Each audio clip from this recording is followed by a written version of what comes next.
안녕하세요, 여러분. 오늘은 우리 집에 있는 물건들 중 발암물질이 포함된 것들에 대해 알아보겠습니다.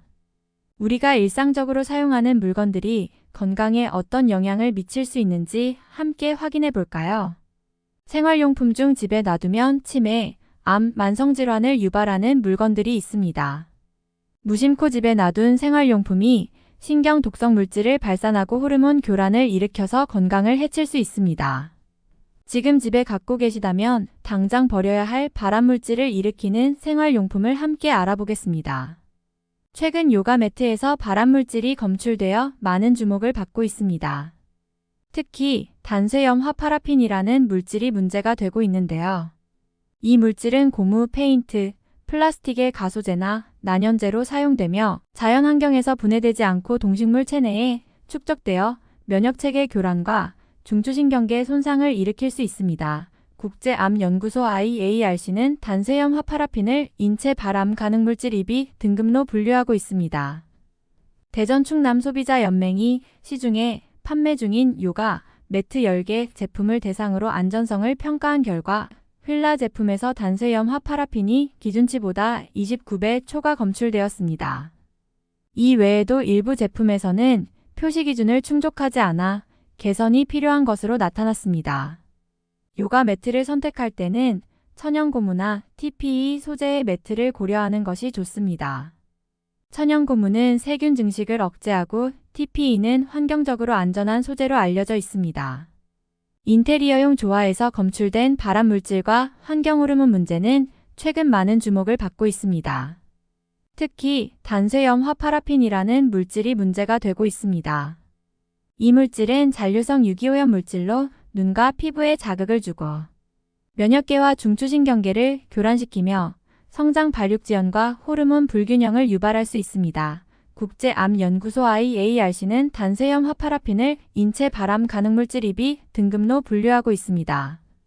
한국소비자원이 시중에 판매되는 인테리어용 조화 20개 제품을 대상으로 안전성 시험을 진행한 결과 5개 제품에서 단쇄염화 파라핀이 기준치를 초과하여 검출되었습니다. 23.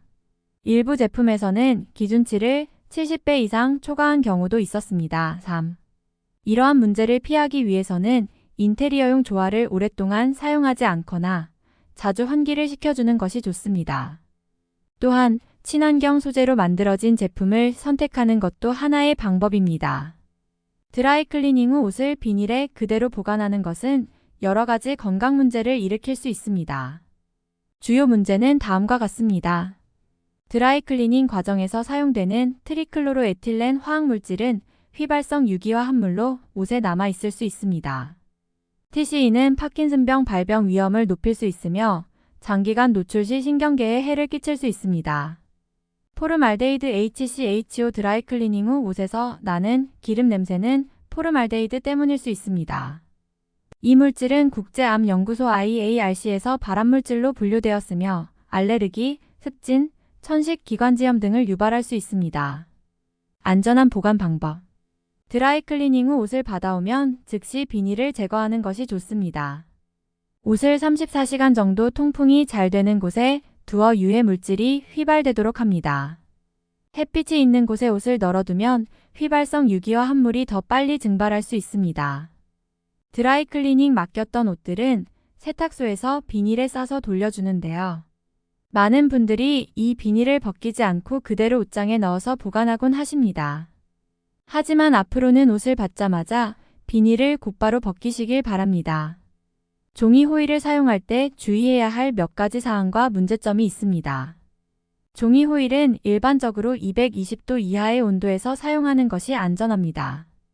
고온에서 사용할 경우 종이가 타거나 변형될 수 있습니다.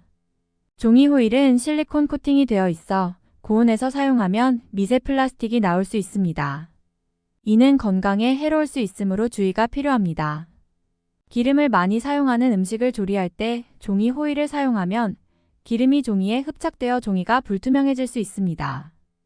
음식을 데울 때 종이 호일을 사용하면 종이가 찢어지거나 구멍이 생길 수 있으므로 주의해야 합니다. 안전한 사용 방법. 220도 이하의 온도에서 사용하는 것이 좋습니다. 고온에서 장시간 사용을 피하고 필요한 경우 짧은 시간 동안만 사용합니다. 조리 후에는 환기를 통해 미세 플라스틱이나 유해 물질이 실내에 남지 않도록 합니다. 특히 오븐에서 고온으로 장시간 조리할 때는 종이 호일 대신 실리콘 매트나 내열 유리 용기를 사용하는 것이 좋습니다. 미세 플라스틱 문제. 종이 호일은 실리콘 코팅이 되어 있어 고온에서 사용하면 미세 플라스틱이 나올 수 있습니다. 종이 호일은 곧바로 버려야 한다기보단 사용하실 때 주의할 부분이 있어서 알려드리려고 합니다. 사실 알루미늄 호일보다 종이 호일이 훨씬 더 안전합니다. 미세 플라스틱은 환경과 건강에 해로울 수 있으며 특히 음식에 직접 접촉할 경우 체내로 흡수될 가능성이 있습니다. 이를 방지하기 위해서는 종이 호일을 사용할 때 음식과 직접 닿지 않도록 하는 것이 좋습니다.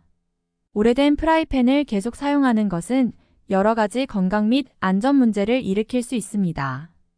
주요 위험성은 다음과 같습니다. 프라이팬의 코팅이 벗겨지면 음식에 유해 물질이 섞일 수 있습니다. 특히 테프론 코팅이 손상되면 과열 시 유해 물질이 발생할 수 있습니다. 이러한 물질은 호흡기 문제를 일으킬 수 있으며 장기적으로는 더 심각한 건강 문제를 초래할 수 있습니다. 코팅이 벗겨진 프라이팬에서는 알루미늄 등의 금속 성분이 나올 수 있습니다. 알루미늄은 체내 흡수가 적은 편이지만 장기간에 걸쳐 체내에 쌓이면 뇌와 신장 등에 해로운 영향을 끼칠 수 있습니다. 오래된 프라이팬은 보기에는 그을린 것 외에는 깨끗해 보이지만 안쪽에 코팅이 벗겨진 부분들이 있습니다. 벗겨진 부분들을 우리가 같이 먹지 않는지 생각해 봐야 하고 적어도 6개월에 한 번 정도는 교체를 해주는 게 좋습니다. 코팅이 벗겨진 팬에서 철 성분이 용출되고 이것들이 몸에 쌓이면 담석 생성을 촉진합니다. 때문에 맨눈으로 봤을 때도 프라이팬에 생활 흠집이 보인다면 주저 말고 폐기 처분하는 것이 좋습니다. 프라이팬을 안전하게 사용하기 위해 다음과 같은 방법을 따르는 것이 좋습니다. 새 프라이팬을 처음 사용할 때는 물과 식초를 11로 섞어 10분 정도 끓인 후 깨끗이 세척합니다.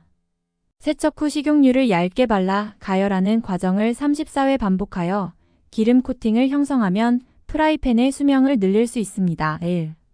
프라이팬을 사용할 때는 중불이나 약불을 사용하는 것이 좋습니다. 강불에서 조리하면 코팅이 손상될 수 있습니다. 식물이 없는 상태로 프라이팬을 장시간 가열하면 코팅이 손상될 수 있으므로 주의합니다. 부드러운 재질의 조리 도구 금속 주걱 대신 실리콘이나 나무 주걱을 사용하여 코팅 손상을 최소화합니다. 세척 시 철수세미 대신 부드러운 스펀지와 중성 세제를 사용합니다. 오늘은 집에 있는 물건들 중 발암물질이 포함된 것들에 대해 알아보았습니다. 건강을 위해 이러한 물건들을 주기적으로 점검하고 안전한 제품으로 교체하는 것이 중요합니다. 여러분의 건강을 지키기 위해 항상 주의하세요. 이 영상이 도움이 되셨다면 구독과 좋아요 부탁드려요. 다음 영상에서 만나요.